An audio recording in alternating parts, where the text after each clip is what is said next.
ঠিক কিনা বলে? যাদের জীবন 2 নম্বর এরা কিন্তু পালায়। হাসিনার জীবন ছিল 2 নম্বর। কয় নম্বর? যাদের জীবন 2 নম্বর এরা পালায়। আর যাদের জীবন 1 নম্বর, দেশ থেকে পালানো লাগে না।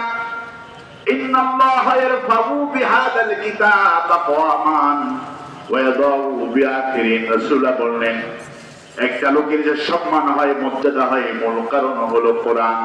আর একটা লোকের যে পতন হয়, মূল কারণ হলো কোরআন। এই সেই কোরআন, যে কোরআন শুনে গোটা বিশ্ববাসী পাগল হয়ে গেছে।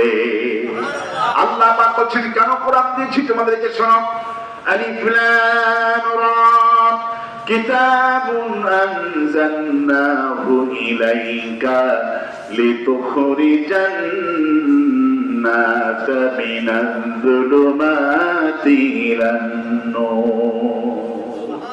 এই জন্য দিয়েছি, গোটা বিশ্ববাসী অন্ধকারে ভরা, মানবের মতবাদ, নিজের বাপের দলগুলি পূজা করছে, নিজের বাপের আসনগুলি দলগুলি তারা কায়েম করছে। এই জন্য আমি আল্লাহ জুলুমাত ইলা নূর, অন্ধকার থেকে মানুষকে জান্নাতি বানানোর জন্য আমি আল্লাহ কোরআন নাযিল করে দিয়েছি।